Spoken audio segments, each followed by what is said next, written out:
one thing that we want to explain before we get into it too much, one of the things that Porsche is committed to at every race is providing their drivers and teams the most genuine experience. And that means having a hospitality center overlooking one of the fastest, most intriguing corners on the track. And they have certainly done that here. Last turn here at Watkins Glen, we are literally on top of the cars. And so we're going to be dealing with an active racetrack. And that means we've got a support race that's unfolding right now. So we're going to be dealing with a little bit of track noise, and we want you to get a feel for what an active track sounds like while there is racing going on. Check this out, folks.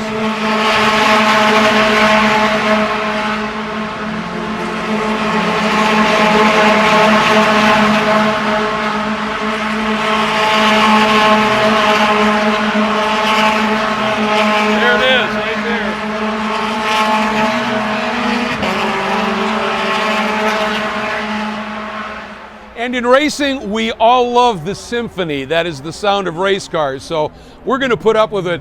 But we want to get in and obviously address a few things with you, Volker.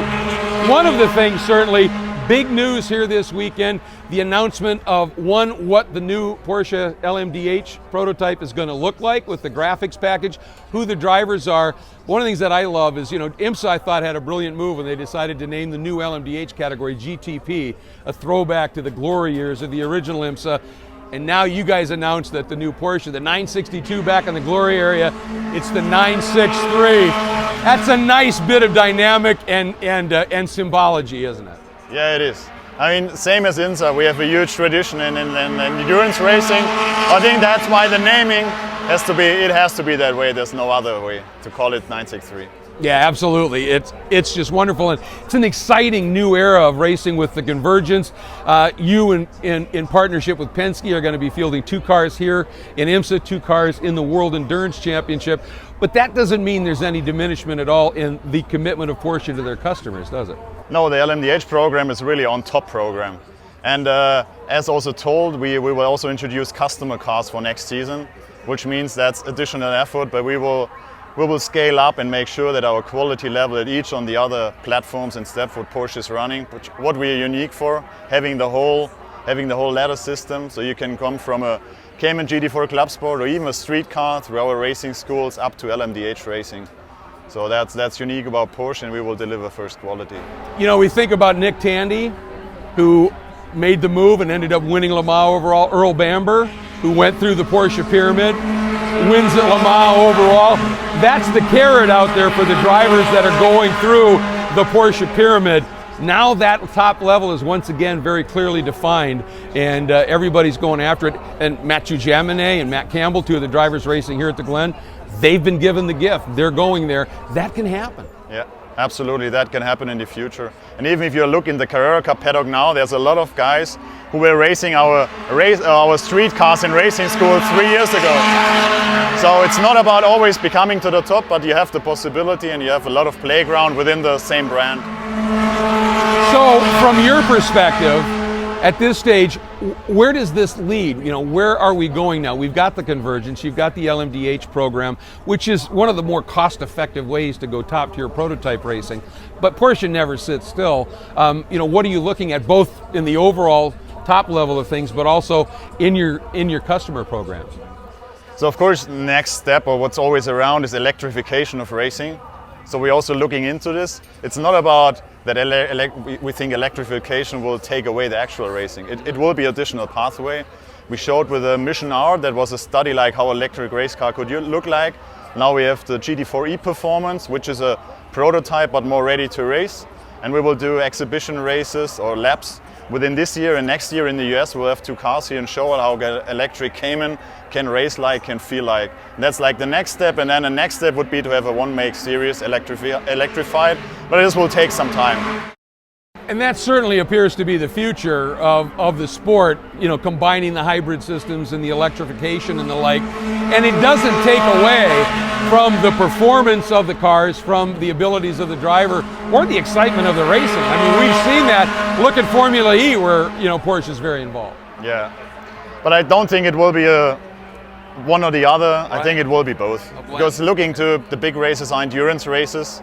if we can go endurance racing with electric cars, that's not decided yet, if that will ever happen. So I think it will be a good addition. I think so as well, and it really is the future, and everybody's moving certainly in that direction. And getting back to the LMDH program, what an opportunity. I mean, partnering again with Penske. Look at what happened when Porsche and Penske got together with the LMB2 cars back in the late 2000s, and the success that you had there, that sets the bar pretty high. Yeah. But the expectation is certainly Porsche is going to be a front runner, but there's going to be some serious competition. It will be competition, but that's a good thing. Absolutely. Because competition, a lot of cars in the same class, that makes it exciting for the spectators, and that drives the whole reach of that series, and that's why it has to be competition to make good racing. And that's something, I mean, Porsche, obviously, its reputation from the very first day Porsche came into existence was always tied into the connection of motorsports. That's Porsche's heritage. Yeah, exactly. It was always customer racing next to street cars. This always will happen. That's why I'm personally so proud that with the first year of LMDH we introduced customer cars. I don't think anybody else will do that. And talking about that program a little bit, the customer cars in LMDH, in GTP, is that going to branch out beyond Penske? Yeah. We will have, at the moment, looks like 2 other teams joining us with each one car. One will be announced today, and the other one will be announced a little bit later.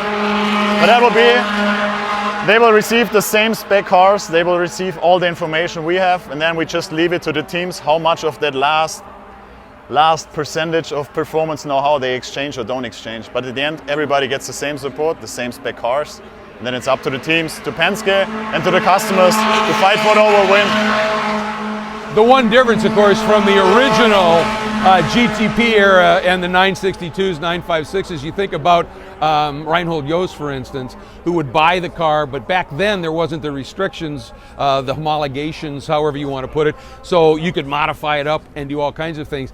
That element's not there, but the nice thing is for the teams, this car, this new LMDH, as the Porsche cars in GT, all of the R&D has been done by Porsche. So there's that expense is gone. It's carried by you, so they have the outlay for the car, but then it's let's go race. And I think that is incredibly appealing. We've seen the success. Yeah, and that's why I'm very proud of what ACO and IMSA did. It's because at the end it reduced costs for everybody. It's standardization. So in comparison to the LMP1 program, the LMDH is pretty cheap. It's never cheap, but if you look to LMP1, that was crazy expensive, and now it brings it to a level, standardized level, where it also can last for years and years. And Porsche's level of success at every tier of the sport is documented, it's historical, it's unprecedented in many cases. As you step into this role as the head of Porsche Motorsport North America, do you find that a little intimidating, or is it simply just outright motivating for you to say, we know what we can do, we're going to do more of it?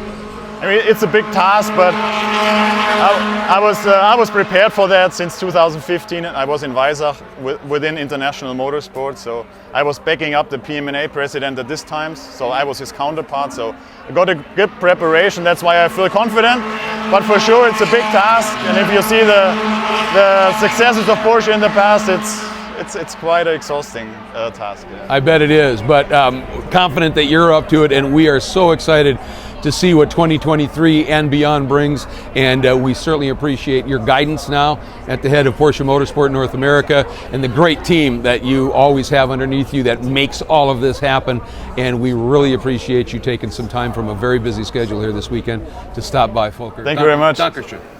Bitteschön.